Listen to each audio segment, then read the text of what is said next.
तो चलो ठीक है, आज एक नया टॉपिक फिर से स्टार्ट करते हैं। लास्ट वीडियो में जो हमने बात की थी या लास्ट टाइम जो हम बात कर रहे थे, ठीक है, कि डाइपोल की वजह से कितना इलेक्ट्रिक फील्ड होता है एक्सियल लाइन पर और इक्वेटोरियल लाइन पर। ओके,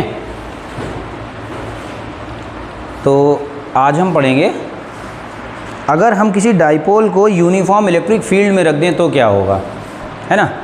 अगर हम किसी डाइपोल को इलेक्ट्रिक फील्ड में रख दें तो होगा क्या, ठीक है। चलो देखते हैं। एक्चुअली में जब भी हम किसी डाइपोल को इलेक्ट्रिक फील्ड में रखेंगे तो डाइपोल पर दो फोर्स लगेंगे इक्वल और अपोजिट डायरेक्शन में, ठीक। तो एक बात याद रखना, जब किसी बॉडी पर दो इक्वल और अपोजिट डायरेक्शन में फोर्स लगते हैं तो बॉडी ना वहीं की वहीं रोटेट कर जाती, घूम जाती है ना। तो और जब भी बॉडी रोटेट करेगी तो जब भी कोई बॉडी करती है तो उसमें एक डेवलप होता है एक तरीके का फोर्स जो उसे रोटेट कराता है, रोटेटिंग फोर्स, और उस रोटेटिंग फोर्स को हम कहते हैं टॉर्क, ठीक। तो चलो हम आज टॉर्क निकालने की कोशिश करेंगे। लिखो, torque of a dipole moment when it placed in uniform electric field. Torque of a dipole when it placed in uniform electric field, ठीक है। क्या टॉपिक है आज का हमारा? Torque on a dipole when it placed in uniform electric field, ठीक। चलो इसे कंटिन्यू करते हैं। मान लो हमारे पास ना एक यूनिफॉर्म इलेक्ट्रिक फील्ड है। आपको पता है बेटा, इलेक्ट्रिक फील्ड को रिप्रेजेंट करते हैं हम इलेक्ट्रिक फील्ड लाइन से, ठीक है भैया सन, इलेक्ट्रिक फील्ड लाइन से। और अगर इलेक्ट्रिक फील्ड लाइंस कैसी हैं, पैरेलल हैं एक दूसरे से, तो इसका मतलब है वहाँ जो इलेक्ट्रिक फील्ड है वो कैसा होगा, यूनिफॉर्म होगा। यूनिफॉर्म इलेक्ट्रिक फील्ड को हम पैरेलल लाइन से रिप्रेजेंट करते हैं, ठीक। ये एक हमारे पास इलेक्ट्रिक फील्ड था E। हमने क्या किया, इसके अंदर एक डाइपोल रख दिया। कैसे रखेंगे, देखो ये एक डाइपोल इसके अंदर हमने पुट किया। ये एक डाइपोल है, मान लीजिए ये निगेटिव चार्ज है डाइपोल का और ये बेटा क्या है, पॉजिटिव चार्ज। आपको पता है डाइपोल की जो लेंथ होती है वो कितनी होती है, 2L। हमने लास्ट टाइम पढ़ा था डाइपोल की लेंथ 2L है। तो मान लिया कि एक डाइपोल है जिसकी लेंथ 2L है और उसको E इलेक्ट्रिक फील्ड में रखा गया। अच्छा, ये मान लो डाइपोल का सेंटर O है, ठीक। अच्छा, डाइपोल की डायरेक्शन किधर होगी, डाइपोल मोमेंट की, P की। तो P की डायरेक्शन आपको पता है ना, नेगेटिव टू पॉजिटिव होती है। तो डाइपोल मोमेंट की डायरेक्शन इधर है। तो ये है डाइपोल मोमेंट की डायरेक्शन और ये है इलेक्ट्रिक फील्ड की डायरेक्शन। दोनों के बीच का एंगल है थीटा, ठीक है।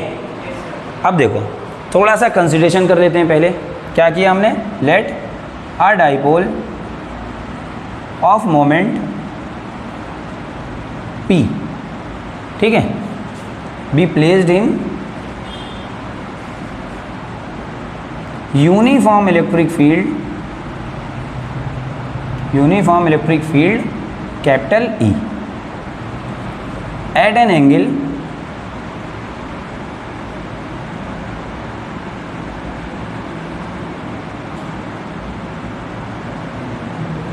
थीटा, ठीक है।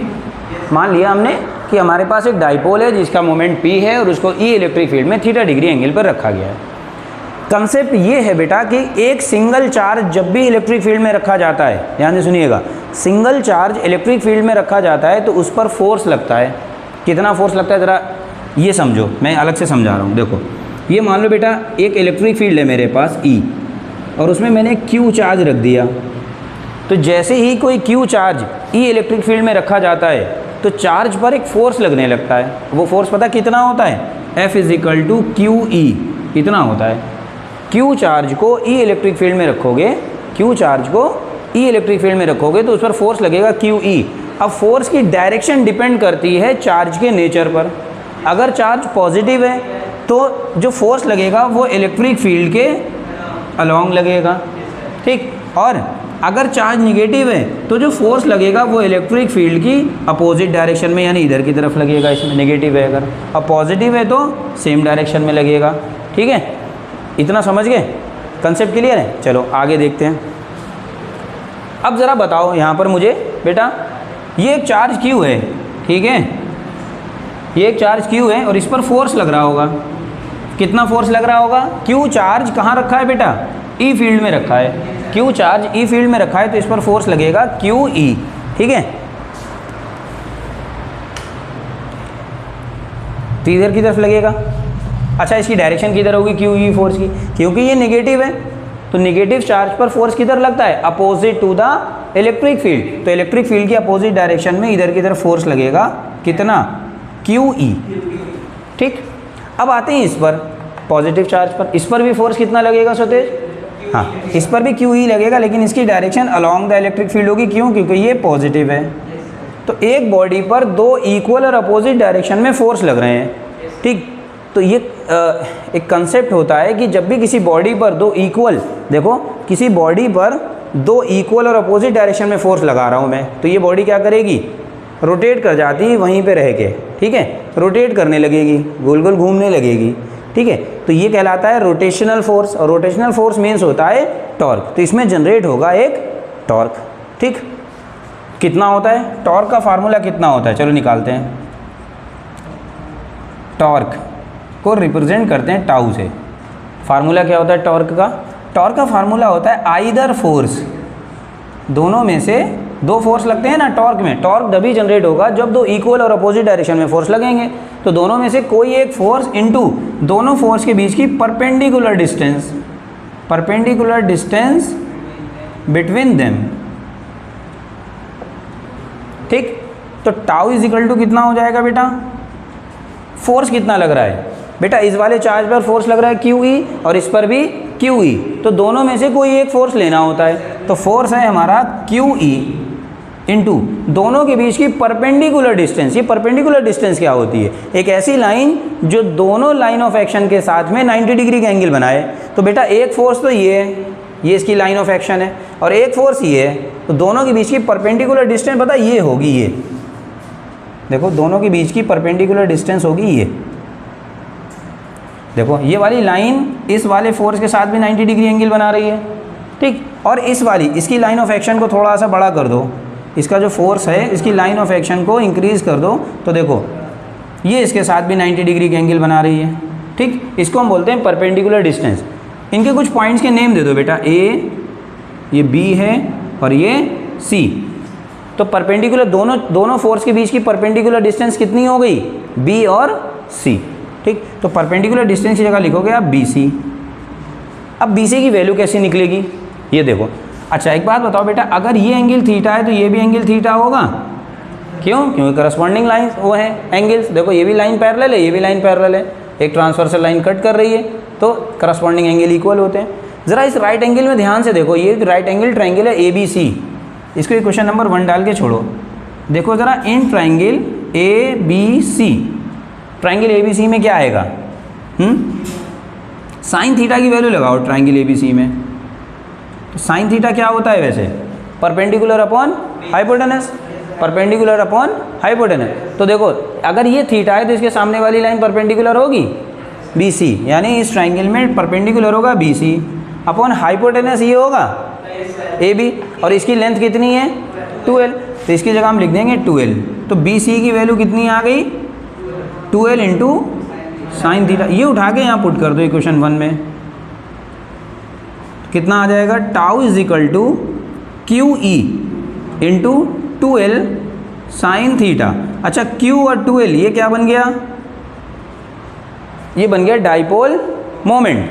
पिछली बार बताए थे ना, डाइपोल मोमेंट क्या होता है? P की वैल्यू होती है Q इंटू 2L, यही तो होता था, either charge into distance between them, dipole moment, ठीक है। तो Q इंटू 2L बन गया P, और ये है E और ये है साइन थीटा। तो ये लगता है टॉर्क, ठीक है, डाइपोल पर अगर उसे कहाँ रख दिया जाए? यूनिफॉर्म मैग्नेटिक फील्ड में रख दिया जाए, PE साइन थीटा। ओके, अब इसमें एक केस देखो बेटा, P भी वेक्टर क्वांटिटी और E भी वेक्टर क्वांटिटी है। तो यहाँ क्या कह रहे हैं? PE sine theta. तो ये क्या बन गया? दो वेक्टर का क्रॉस प्रोडक्ट होता है ना। तो ये क्या हो जाएगा? Tau is equal to, vector form में अगर लिखोगे तो ये होगा P और E का क्रॉस प्रोडक्ट, क्योंकि PE जो होता है ए क्रॉस बी क्या होता है? दो वेक्टर का क्रॉस प्रोडक्ट। ए क्रॉस बी होता है ए बी साइन थीटा, ठीक है। तो ए बी साइन थीटा को हम लिख सकते हैं ए क्रॉस बी, ठीक है। ये आ गया आपका वेक्टर फॉर्म में। अच्छा, इसमें ये बताओ कि टॉर्क कब मैक्सिमम होगा और कब मिनिमम होगा, कब सबसे ज़्यादा टॉर्क लगेगा और कब सबसे कम टॉर्क लगेगा। तो सबसे ज़्यादा टॉर्क लगेगा जब थीटा की वैल्यू 90 डिग्री हो, क्योंकि साइन 90 की वैल्यू मैक्सिमम होती है। और मिनिमम कब लगेगा? जब थीटा की वैल्यू 0 हो, ठीक है। तो क्या करेंगे यहाँ पे, चलो साइड में देखते हैं। यहाँ if theta is equal to 90 degree हो, अगर थीटा 90 कब होगा? जब P और E दोनों एक दूसरे के परपेंडिकुलर हो, यानी डाइपोल मोमेंट और इलेक्ट्रिक फील्ड। देखो डाइपोल मोमेंट की डायरेक्शन अभी ऐसे दी, मतलब इसको ऐसे रखो, इस तरह से ऊपर देखो, डाइपोल जो ऐसे रखा है आपने उसको ऐसे रखो, और इलेक्ट्रिक फील्ड की डायरेक्शन तो है ही। तो देखो ये इसके साथ अब 90 डिग्री एंगल बना रहा है। इस केस में सबसे ज़्यादा टॉर्क लगेगा, मैक्सिमम टॉर्क। तो टाउ की वैल्यू कितनी आ जाएगी अब? PE साइन 91 होता है, इसको हम बोलेंगे मैक्सिमम, सबसे ज़्यादा टॉर्क। और अगर थीटा 0 हो जाए, थीटा 0 कब होगा? जब डाइपोल मोमेंट और इलेक्ट्रिक फील्ड एक दूसरे के पैरेलल या एंटी पैरेलल, मतलब जो डाइपोल है वो ऐसे ना रख के ऐसे रख दिया जाए, इलेक्ट्रिक फील्ड की डायरेक्शन में रख दिया जाए, या इसके अपोजिट रख दिया जाए, ठीक है। तो दोनों केस में टॉर्क कितना हो जाएगा? 0, टाउ 0 हो जाएगा, यानी टॉर्क 0 मतलब मिनिमम लगेगा टॉर्क। तो मैक्सिमम टॉर्क हमारा लगता है 90 डिग्री पर, ओके। अच्छा, एक बात बताओ, किसी बॉडी पर अगर फोर्स लगता है, किसी बॉडी पर फोर्स लगता है और बॉडी क्या हो जाती है? डिस्प्लेस हो जाती है, तब हम कह सकते हैं कि हमने बॉडी पर कुछ वर्क किया। वर्क इज इक्वल टू होता है फोर्स इनटू डिस्प्लेसमेंट, ठीक है। टॉर्क भी एक तरीके का फोर्स ही तो है, लेकिन वो कैसा फोर्स है? वो क्या करता है? एंगुलर फोर्स है, वो बॉडी को सिर्फ रोटेट कराता है, एंगल रोटेट करता है। इस बार क्या होगी? पोजीशन चेंज नहीं होगी, बल्कि इस बार एंगल रोटेट होगा। तो जैसे ही आपने डाइपोल को अंदर रखा, डाइपोल इसके अंदर क्या करने लगेगा? घूमने लगेगा, है ना। तो मान लो डाइपोल यहाँ से ऐसे रखा था और इतना घूम गया ऐसे करके, तो कितना वर्क करना पड़ेगा इसमें, ठीक। कैसे निकालोगे? थोड़ा सा डाइपोल को थोड़ा सा घुमाने में कितना वर्क करना पड़ेगा, जैसे फ़ैन को ना घूमने में कितना वर्क, कितनी एनर्जी खर्च करनी पड़ती है। तो यहाँ पे लिख रहे हैं work done in rotating a dipole, ठीक है। Work done in rotating a dipole through an angle, कितना एंगल? D theta. थोड़ा सा एंगल घुमाया, कितना एंगल घुमाया मैंने? डी थीटा, बहुत छोटा सा एंगल। जैसे डिस्प्लेसमेंट नहीं होता है भाई, डिस्प्लेसमेंट मान लो छोटा सा डिस्प्लेसमेंट लिया, बहुत छोटा सा डिस्प्लेसमेंट लिया तो डी एक्स होता था, तो यहाँ पे एंगुलर डिस्प्लेसमेंट होगा डी थीटा। तो वर्क डन का फार्मूला क्या हुआ करता था ये बताओ? वर्क डन का तुमने फार्मूला पढ़ा था फोर्स इनटू डिस्प्लेसमेंट। बात सुनना, फोर्स इनटू, ये जो फोर्स होता है वो लीनियर फोर्स होता है और डिस्टेंस होती है लीनियर। एक्चुअली में यहाँ पे जो फोर्स लग रहा है वो लीनियर नहीं है, वो कैसा है? एंगुलर, मतलब वो बॉडी को क्या कर रहा है? घुमा रहा है, एंगल को रोटेट करा रहा है। तो एंगुलर फोर्स जो होता है वो एफ नहीं होता है, बल्कि टाउ होता है। टाउ भी एक तरीके का फोर्स है, लेकिन ये क्या है बेटा? एंगुलर फोर्स है। बात समझ आई? दूसरा, डिस्प्लेसमेंट जो है वो एक्स नहीं हो रहा है, डिस्प्लेसमेंट क्या हो रहा है? यहाँ पे डिस्प्लेसमेंट तो होगा लेकिन एंगुलर डिस्प्लेसमेंट होगा, मतलब आपने कितना एंगल घूम गए हो, कितना एंगल घूमे हो। और एंगल हम कितना घूमे हैं बेटा? हमने माना है डी थीटा। अच्छा एक बात बताओ, बहुत छोटा सा डिस्प्लेसमेंट लिया है तो वर्क भी बहुत छोटा सा होगा, तो छोटे वर्क को हम लिख लेंगे डी डब्ल्यू से, ठीक है। तो किसी डाइपोल को थीटा डी थीटा डिग्री घुमाने में मुझे इतना वर्क करना पड़ेगा, तो टोटल घुमाने में कितना काम करना पड़ेगा? हम क्या करते हैं, फिजिक्स में क्या होता है, पहले एक छोटी सी वैल्यू निकाल लेते हैं और उसके बाद उसे क्या कर देते हैं? इंटीग्रेट कर देते हैं, जिससे हमें फुल वैल्यू मिल जाती है। खैर अभी पहले वैल्यू शूट करो। टाउ की वैल्यू कितनी है बेटा? टाउ की वैल्यू है PE sine theta into D theta, ये चल रहा है, ओके। अब इंटीग्रेट कर दो, इसको इंटीग्रेट करोगे तो इधर हो जाएगा DW, इधर इंटीग्रेट करो क्या आएगा? PE sine theta D theta. कहाँ से कहाँ तक इंटीग्रेट करना है, ठीक है। तो हमसे कहा जा रहा है थीटा 1 से लेकर थीटा 2 तक इंटीग्रेट करो। इधर कहाँ से कहाँ तक करना है? 0 से W तक। मतलब जब हम थीटा 1 एंगल पर थे तो वर्क डन 0 था, अब थीटा 2 पे घूम गए तो कुछ वर्क हो गया, तो वर्क W हो गया। यहाँ इंटीग्रेशन कितना हो जाएगा? डब्लू, डी डब्लू का इंटीग्रेशन डब्लू, और लिमिट खोलेंगे तो भी डब्लू ही आएगी, है ना, 0 से डब्लू तक। यहाँ क्या होगा, पी ई बाहर, पी जो है और ई जो है वो कांस्टेंट है, फिक्स है, उसकी वैल्यू अब चेंज नहीं हो रही है। भाई डाइपोल आपने एक बार बना लिया, एक डाइपोल आपने बना लिया तो उसकी डाइपोल मोमेंट फिक्स हो गया ना, बदल नहीं सकते हो। और इलेक्ट्रिक फील्ड, उस डाइपोल को एक इलेक्ट्रिक फील्ड में रख दिया तो इलेक्ट्रिक फील्ड की वैल्यू भी फिक्स है। जो चीज़ वेरी करती है उसका डिफरेंशिएशन या इंटीग्रेशन होता है, कांस्टेंट चीज़ों का नहीं होता है। एंगल चेंज होगा बार बार, कभी डाइपोल ऐसे घूम जाएगा, कभी इतना घूम जाएगा, कभी, तो एंगल बार बार चेंज हो रहा है, तो एंगल का इंटीग्रेशन होगा, और होना भी चाहिए क्योंकि ऑपरेटर भी क्या है, ऑपरेटर अगर थीटा का है तो फंक्शन भी थीटा का होना चाहिए। तो ये क्या बचेगा अंदर, θ1 से θ2 साइन थीटा डी थीटा। तो W बराबर आ जाएगा पी ई, साइन थीटा का इंटीग्रेशन होता है बेटा माइनस के कॉस थीटा, और लिमिट चढ़ा दो θ1 से लेकर θ2 तक। अब आपको बस ये लिमिट ओपन करनी है, कैसे ओपन करते हैं,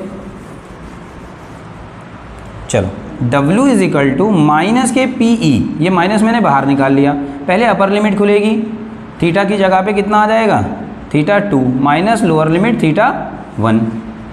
एक काम करो बेटा, ये माइनस भी अंदर ही भेज दो, तो W बराबर पी ई कॉस θ1 पहले हो जाएगा। देखो जब माइनस अंदर भेजोगे बेटा तो ये क्या हो जाएगा, ये प्लस का हो जाएगा और ये माइनस का हो जाएगा, तो इसको मैं पहले लिख ले रहा हूँ, माइनस के कॉस θ2। अच्छा, टॉर्क डाइपोल को घुमाने में, डाइपोल को रोटेट करने में जितना आपको काम करना पड़ता है, वर्क करना पड़ता है, वही वर्क उसके अंदर as a potential energy store हो जाता है। ठीक है, तो क्या होगा, यही जो वर्क है वो क्या बन जाएगा, potential energy of the dipole. तो डाइपोल की पोटेंशियल एनर्जी का फार्मूला ये आ गया। ठीक, अब इसमें एक केस लगता है, केस ये लग रहा है कि θ1 से, मतलब पहले मैं ऐसे रखा था, जैसे ही इलेक्ट्रिक फील्ड लाइंस ऐसे करके हैं, ये इलेक्ट्रिक फील्ड लाइंस हैं और मैं एक डाइपोल हूँ और ये मैं ऐसे रखा हूँ θ1 डिग्री, मान लो 30 डिग्री पर है और मुझ पे टॉर्क लगेगा तो मैं घूम के इधर आ गया ऐसे करके, ये हो गया, मान लो मैं 30 डिग्री पे पहले रखा था, अब एंगल हो गया मेरा 110 डिग्री। तो कितने डिग्री मैंने रोटेट किया, 90, थीटा से 110 तक गया मैं, तो कितना डिग्री एंगल रोटेट किया, 80 डिग्री। ठीक है ना, तो 80 वैल्यू निकालो, कैलकुलेट कर लेंगे। ठीक, लेकिन उसके लिए मुझे क्या पता था, उसके लिए मुझे पता होना चाहिए कि इनिशियली मैं कितने डिग्री पे हूँ और फाइनली कितने पे हूँ। अच्छा, टॉर्क सबसे ज़्यादा कहाँ पर लगता है, जब 90 हो। तो मान लो मैं स्टार्टिंग में 90 डिग्री के एंगल पर था, मान लो स्टार्टिंग में मैं 90 डिग्री के एंगल पर ऐसे था, ठीक है, ये था, ये 90 डिग्री के एंगल पर था स्टार्टिंग में, यानी θ1 90 था। उसके बाद मैंने रोटेट करना शुरू किया, क्योंकि टॉर्क सबसे ज़्यादा लगेगा इस टाइम पे, मैंने रोटेट करना शुरू किया, अब मैं आ गया, ठीक है, मान लो मैंने 30 डिग्री रोटेट किया सपोज़ करो, तो θ2 कितना हो जाएगा अब मेरा, हाँ, θ2 कितना हो जाएगा 120, 90 में मैं पहले से ही था और मैंने मतलब 30 डिग्री और रोटेट किया। तो इसमें कह रहे हैं कि मान लो स्टार्टिंग में मैं 90 डिग्री पे हूँ और यहाँ से मैंने ना सिर्फ लिसन θ डिग्री एंगल रोटेट किया, थीटा मीन्स वो 30 डिग्री 40 डिग्री रोटेट किया, तो वैल्यू कितनी हो जाएगी यू की। अब पोटेंशियल एनर्जी का फार्मूला क्या आएगा, पी ई कॉस 90, θ1 की जगह 90 माइनस कॉस θ2 की जगह थीटा, तो u बराबर कितना हो गया, पी ई कॉस 90 की वैल्यू 0 होती है माइनस कॉस थीटा, तो वैल्यू आएगी कुछ यूँ, u is equal to minus के पी ई कॉस थीटा।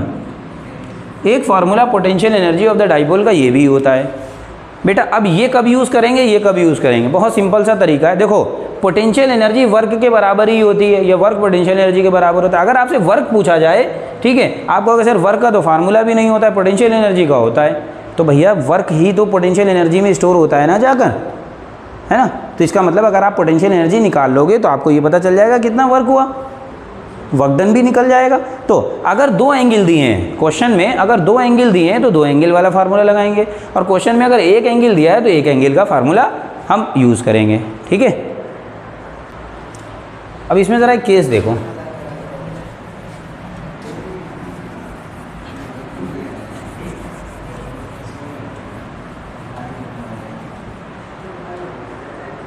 ठीक है। एक केस देखो बेटा, हमारे पास फार्मूला आया यू का, यानी पोटेंशियल एनर्जी का, ये आया पी ई कॉस थीटा। एक कंसेप्ट समझो कि पोटेंशियल एनर्जी जिस बॉडी की जितनी ज़्यादा होती है, बॉडी उतनी ज़्यादा अनस्टेबल होती है। जैसे एक एग्जाम्पल के तौर पे आप ऐसा समझो कि जैसे जब हम ज़मीन पर चलते हैं बेटा, अर्थ पर चल रहे हैं, तो बताओ हम जब चलते हैं, स्टेप्स लेते हैं, तो हमें कितनी चौड़ी ज़मीन की ज़रूरत होती है ना? पैर ऐसे तो चलते नहीं हम, पैर फैला के ऐसे ऐसे करके, है ना? सिंपली कैसे चलते हैं, नॉर्मली ऐसे ही चलते हैं। तो मुझे लग रहा है कि 1 फुट या चौड़ाई की बात कर रहा हूँ मैं, तो ज़मीन मुझे चलने के लिए कितनी चाहिए, 1 या 1.5 फुट, 2 फुट मान लो, ठीक है, ज़्यादा इतनी, ठीक है, 2 फुट की ज़मीन चाहिए मुझे, ठीक है, हाँ, अप्रॉक्सीमेटली आधा मीटर तो नहीं होता, खैर 2 फुट जो भी होगा, ठीक है, 2 फुट में होते हैं 60 सेंटीमीटर, आधे मीटर से थोड़ा सा ज़्यादा हो गया, ठीक है।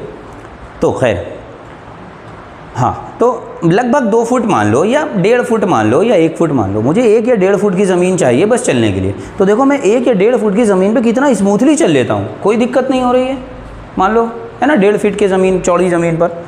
लेकिन अब मैं क्या करूँ या आप क्या करें, एक 1.5 फीट चौड़ा एक प्लेटफॉर्म बनाएं, 1.5 फीट चौड़ा एक प्लेटफॉर्म बनाएं और उस प्लेटफॉर्म को ऊपर ऊंचाई पे लटका दें, ठीक है, हवा में या ऊपर बीम है जैसे मान लो, या कोई दीवार है ऊंचाई पे, बहुत हाइट पर एक दीवार है, वो भी 1.5 फुट चौड़ी है मान लो।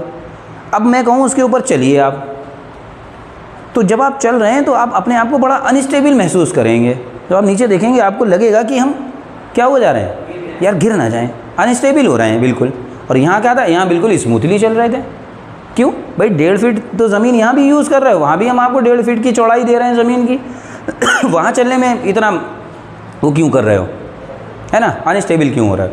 ऊंचाई पे जाने से पोटेंशियल एनर्जी बढ़ जाती है, और मैंने क्या कहा, जिस चीज़ की पोटेंशियल एनर्जी ज़्यादा होती है वो अनस्टेबिलिटी फील करता है अपने आप में, अनस्टेबल हो जाता है, ठीक है। और पोटेंशियल एनर्जी जितनी कम होगी उतना ज़्यादा वो स्टेबल होगा, ठीक। अब देखो यहाँ पर आओ, इस केस में अगर मैं कहूँ थीटा की वैल्यू 0 डिग्री है, थीटा की वैल्यू अगर 0 डिग्री, थीटा 0 कब होगा बेटा, जब P और E दोनों एक दूसरे के पैरेलल हो जाएं, मतलब डाइपोल जो है वो इलेक्ट्रिक फील्ड की ही डायरेक्शन में रखा हो, तो उस केस में U की वैल्यू कितनी आएगी सर, वो आएगी -PE, ठीक। और अगर थीटा की वैल्यू 180 डिग्री हो जाए, 180 कब आएगा, जब P और E की वैल्यू एंटी पैरेलल हो जाएं, दोनों एक दूसरे के अपोजिट हो जाएं, है ना, इलेक्ट्रिक फील्ड इधर है तो डाइपोल इधर की तरफ हो जाए अगर, तो उस केस में cos 180 की वैल्यू -1 होती है, तो P की वैल्यू कितनी आएगी, प्लस के PE हो जाएगा, क्योंकि cos 0 की वैल्यू 1 थी तो माइनस के PE हो गया, और यहाँ cos 180 की वैल्यू -1 होगी, माइनस ये तो प्लस PE हो गया। ज़रा एक बात बताना बेटा, माइनस के 2 लिखा है और माइनस प्लस के 2 लिखा है, तो बड़ा कौन होगा, ज़्यादा कौन होगा, प्लस का 2 ज़्यादा होगा ना। तो ऐसे ही मैं एक बार लिखा मैंने U इजिकल टू माइनस के PE और U इजिकल टू प्लस का PE, तो ज़्यादा कहाँ होगी एनर्जी, ये वाली एनर्जी मैक्सिमम होगी और ये वाली energy minimum. Potential energy minimum है, अभी बताया मैंने, पोटेंशियल एनर्जी मिनिमम है। जब आपकी पोटेंशियल एनर्जी कम होती है, मिनिमम होती है, तो आप स्टेबल होते हो कि अनस्टेबल होते हो, स्टेबल होते हो। तो इसका मतलब ये वाला जो केस है वो क्या होगा, इसको हम बोलेंगे स्टेबल इक्विलिब्रियम। और यहाँ क्योंकि मैक्सिमम पोटेंशियल एनर्जी है तो आप अनस्टेबल हो जाओगे, तो इसको हम बोलते हैं अनस्टेबल इक्विलिब्रियम, ठीक। दोनों की पिक्चर बना के दिखा दे रहा हूँ मैं कि स्टेबल इक्विलिब्रियम में क्या पोजीशन होती है डाइपोल की इलेक्ट्रिक फील्ड के अंदर, और अनस्टेबल में क्या होती होगी। मान लो मेरे पास ये इलेक्ट्रिक फील्ड है, यूनिफॉर्म इलेक्ट्रिक फील्ड ये है,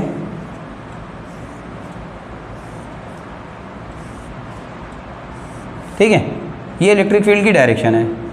डाइपोल इसके अंदर ऐसे रखा है, ये है डाइपोल, ऐसे रखा है कि डाइपोल का जो मोमेंट है उसकी डायरेक्शन इलेक्ट्रिक फील्ड के ही अलोंग होनी चाहिए, और ये कब होगी, जब इधर माइनस होगा और इधर प्लस होगा। तो देखो P की डायरेक्शन और E की डायरेक्शन सेम है, तो थीटा कितना हो जाएगा, 0। तो ये कौन सी स्टेट हो गई, स्टेबल स्टेट, ठीक है। दूसरी आती है सेम केस,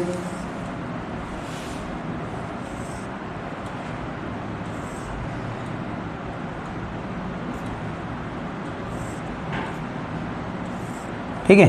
एक मान लो इलेक्ट्रिक फील्ड ये थी E, इसके अंदर आपने क्या करा,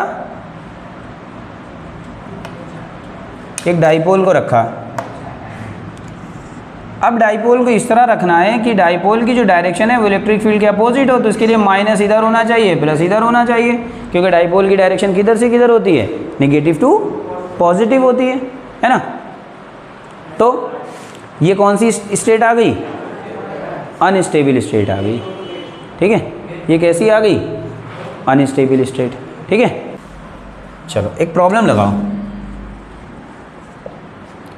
प्रॉब्लम ये है, क्वेश्चन ये कह रहा है कि एक डाइपोल है, ठीक है, एक डाइपोल है जिसकी लेंथ जो है वो 5 सेंटीमीटर है, डाइपोल की लेंथ। तो डाइपोल की लेंथ को हम किससे लिखते हैं बेटा, 2L से। तो इसका मतलब 2L जो दे रखी है वो 5 सेंटीमीटर है, डायरेक्ट 2L, L नहीं होती है, ठीक है। डाइपोल की लेंथ हमने 2L मानी है, हमने स्टार्टिंग से अपनी वीडियोस में, अपने लेक्चर्स में क्या किया है, 2L लेंथ कंसीडर की है। तो डाइपोल की लेंथ 2L है तो 2L लिख देंगे। कह रहे हैं डाइपोल है जिसकी लेंथ 2L मतलब 5 सेंटीमीटर है, उसको एक इलेक्ट्रिक फील्ड में 30 डिग्री के एंगल पर रखा गया है। कितने एंगल पर, 30 डिग्री के एंगल पर किसी electric field, uniform electric field में रखा गया है। और वो इलेक्ट्रिक फील्ड जो है वो है 3 × 10⁻⁻⁴ न्यूटन पर कूलाम। इतनी इलेक्ट्रिक फील्ड है फॉर एग्जाम्पल, ठीक।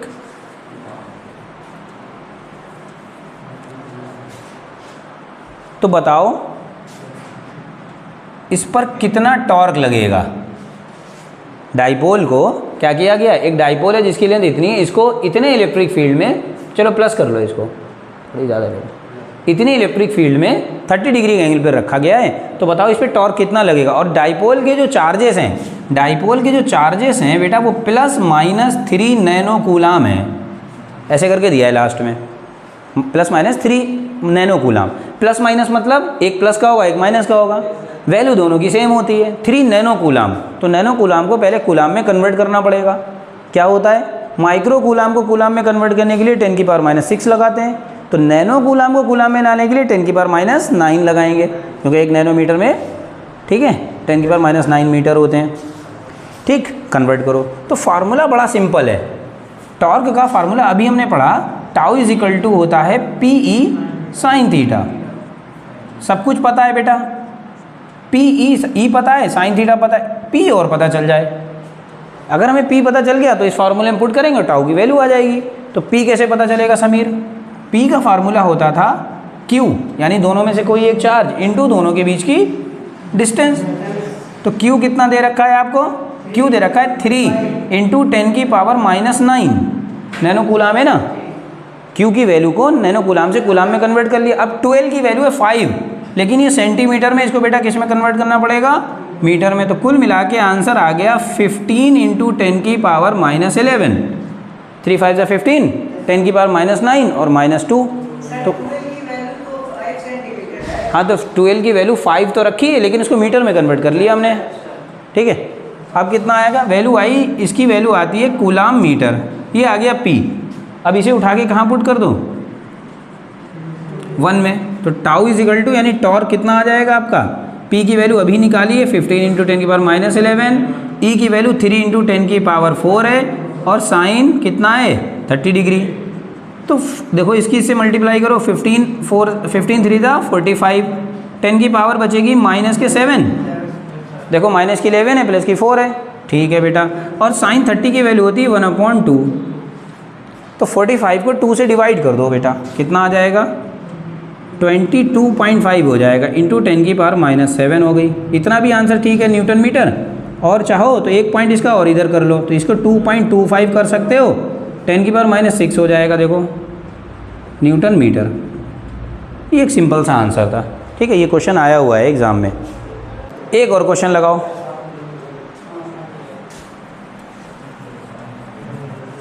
इस बार एक क्वेश्चन कह रहा है कि एक डाइपोल है, उसका मोमेंट गिवन है आपको डायरेक्ट। इस बार डाइपोल का मोमेंट गिवन है, क्या कह रहा है, अ डाइपोल ऑफ मोमेंट, एक डाइपोल है उसका मोमेंट दे रखा है 5 × 10⁻⁻5 न्यूटन, सॉरी कूलाम मीटर, कुछ भी, मतलब मैं नंबर ले रहा हूँ, एक 5 × 10⁻⁻5 ले लिया या कुछ भी है, ठीक है, नंबर चेंज कर दिया। ये एक डाइपोल है, इसको कहाँ रखा गया है, एक इलेक्ट्रिक फील्ड में। इलेक्ट्रिक फील्ड है बेटा 4 × 10⁻6 न्यूटन पर कूलाम। इतनी इलेक्ट्रिक फील्ड में एक डाइपोल को रख दिया गया। तो कह रहे हैं बताओ मुझे कितना काम करना पड़ेगा डाइपोल को उसकी स्टेबल फॉर्म से या स्टेबल इक्विलिब्रियम से अनस्टेबल इक्विलिब्रियम में ले जाने में। हमें क्या फाइंड करना है बेटा? Find work done in rotating dipole from कहाँ से कहाँ तक? स्टेबल इक्विलिब्रियम से अनस्टेबल इक्विलिब्रियम में ले जाने में। ठीक है, स्टेबल से अनस्टेबल में ले जाना है तो कितना वर्क करना पड़ेगा। तो देखो वर्क जहाँ पे आया है तो वर्क पोटेंशियल एनर्जी के बराबर होता है। तो पोटेंशियल एनर्जी का फार्मूला कौन सा लगाएंगे बेटा? मैंने कहा था मेरे पास दो फार्मूलाज हैं, एक में एक एंगल दिया है और एक में दो एंगल दिए हैं। ठीक, तो चलो एक एंगल में यहाँ बेटा स्टेबल के लिए थीटा कितना होना चाहिए? 0 डिग्री, और अनस्टेबल के लिए थीटा कितना होना चाहिए? 180 डिग्री। तो थीटा 1 इतना है, थीटा 2 इतना है, तो वर्क डन निकालो। फार्मूला क्या होता है? U is equal to p E, हाँ जी सही बता रहा हूँ, cos theta 1 minus cos theta 2। P की वैल्यू डायरेक्ट दे रखी है 5 इंटू 10 की पावर -5, इसकी दे रखी है 4 इंटू 10 की पावर 6। कॉस थीटा 1 0 है माइनस थीटा 2 90 है, सॉरी 180 है। तो वैल्यू कितनी आ जाएगी? 5 4 ज़ा 20, 10 की पावर 1 बचेगी प्लस की, माइनस की 6 है।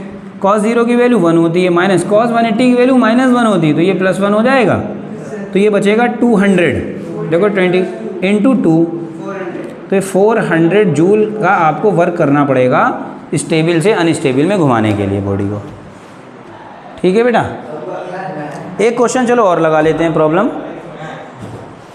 इस बार क्या कह रहा है? हटाऊं ये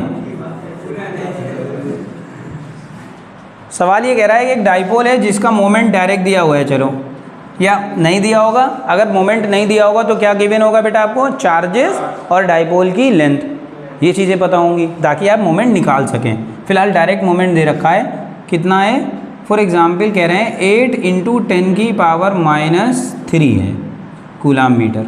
ये एक डाइपोल मोमेंट है, किसी डाइपोल का एक डाइपोल मोमेंट है। इसको रखा गया है कि इलेक्ट्रिक फील्ड में ई, कितनी इलेक्ट्रिक फील्ड में रखा गया है?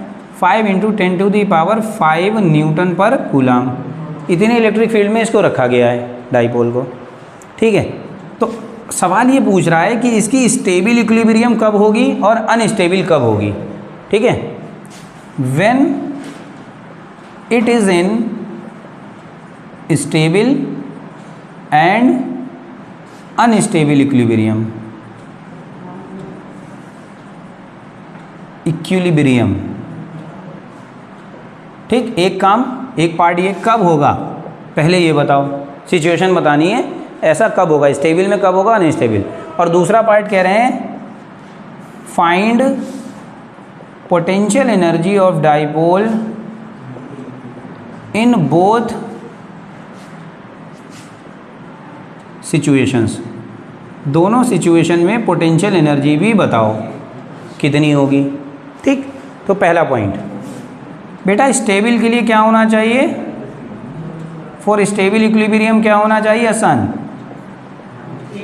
थीटा की वैल्यू 0 होनी चाहिए। और ये कब होगी बेटा? हैं जब B और P दोनों एक दूसरे के पैरेलल हो जाएं। ठीक, फिर आते हैं सेकेंड पार्ट पर। फॉर अनस्टेबल, अनस्टेबल इक्विलिब्रियम के लिए थीटा कितना होना चाहिए? 180। और ऐसा कब होगा? जब, सॉरी बी कह रहा हूँ, ई इलेक्ट्रिक फील्ड, मैं मैग्नेटिक फील्ड में पहुँच गया। ई और पी की वैल्यू क्या हो? एक दूसरे के एंटी पैरेलल हो। ये तो सिचुएशन बता दी आपने। अच्छा, दोनों केस में पोटेंशियल एनर्जी कितनी होगी? तो स्टेबल वाले केस में, स्टेबल वाले केस में पोटेंशियल एनर्जी होती थी माइनस के पीई, और अनस्टेबल, ये स्टेबल हो गया, और अनस्टेबल के केस में अनस्टेबल में होती थी प्लस के पीई, है ना? बताओ बेटा, स्टेबल केस में कितनी आएगी? माइनस पी की वैल्यू दे रखी है 8 इंटू 10 की पावर -3, ई दे रखा है 5 इंटू 10 की पावर +5, तो वैल्यू कितनी आ जाएगी? 8 5 ज़ा 40 और 10 रेज़ टू दी पावर 2। ठीक है, तो आंसर आएगा 4 इंटू 10 की पावर 3 जूल, या इसको 4000 जूल भी लिख सकते हो। तो इसका मतलब स्टेबल इक्विलिब्रियम में आपकी जो वैल्यू आएगी वो कितनी होगी, और साथ में ये माइनस भी चल रहा है, माइनस के 400 जूल। और अनस्टेबल में कितनी आएगी, उतनी ही आएगी, लेकिन क्या होगा बेटा, बस प्लस का आएगा 4000 जूल। ये क्वेश्चन आए हुए हैं सब, ठीक है। तो ये आपका एक चैप्टर का टॉपिक कंप्लीट हुआ। चैप्टर था इलेक्ट्रोस्टैटिक्स, है ना, और उसमें भी एक टॉपिक हुआ करता था इलेक्ट्रिक फील्ड एंड फोर्स। तो फील्ड एंड फोर्स वाला टॉपिक कंप्लीट हुआ। अब हम इसका अगला टॉपिक जो है इसी चैप्टर का, गॉस थ्योरम, है ना, वो पढ़ेंगे। और वो हम पढ़ेंगे कब, अगले बार, ठीक है। आज इतनी रखते हैं।